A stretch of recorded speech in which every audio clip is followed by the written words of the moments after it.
কালো তার নষ্ট হয়ে গেলে সেটি চিহ্নিত করা সহজ কাজ নয়, কারণ সব তারই কালো। শহরের অলিগলিতে ঝুলে থাকা অসংখ্য তারের মধ্যে কোনটা ঠিক আছে আর কোনটা নষ্ট সেটা বোঝা একটা বড় চ্যালেঞ্জ। তবে লাইনম্যানরা খুব সহজেই সঠিক তারটি বের করে ফেলেন, কারণ তাদের কাছে OTDR অর্থাৎ অপটিক্যাল টাইম ডোমেইন রিফ্লেক্টোমিটার নামের একটি ডিভাইস থাকে।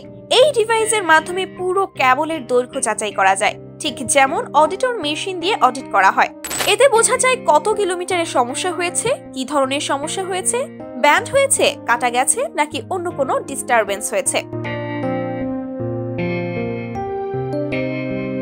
এরপর নির্দিষ্ট তার চিহ্নিত করতে কোডিং সিস্টেম ব্যবহার করা হয়। প্রতিটি কেবলের জন্য আলাদা একটি নির্দিষ্ট কোড থাকে, যা অফিসের এক্সেল শিটে নথিভুক্ত থাকে। অফিস থেকে কোড চেক করলেই বোঝা যায় কোনটি আমাদের লাইন আর কোনটি নয়। ইন্টারনেট এবং ডিশ সংযোগের জন্য সাধারণত অপটিক্যাল ফাইবার কেবল ব্যবহার করা হয়। লোকাল কেবলে তা থাকে না। পয়েন্ট টু পয়েন্ট সংযোগের ক্ষেত্রে পাওয়ার মিটার এবং লেজার সিস্টেম ব্যবহার করা হয়। দিনের আলোতে লেজার দেখা না গেলেও এটি সক্রিয় থাকে এবং লং ডিস্টেন্স তারের অবস্থা যাচাই করা সম্ভব হয়। শর্ট ডিস্টেন্সের ক্ষেত্রে কেবলগুলোর মাথায় থাকা কোড দেখে নির্দিষ্ট লাইন শনাক্ত করা হয়।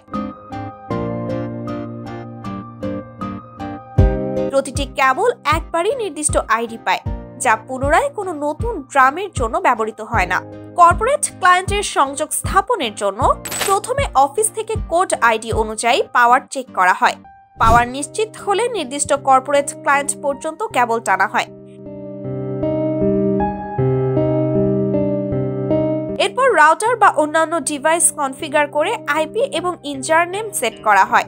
এই প্রক্রিয়া সম্পন্ন হলে লাইন সক্রিয়ভাবে অ্যাক্টিভ হয়ে যায় এবং ব্যবহার শুরু করা সম্ভব হয়।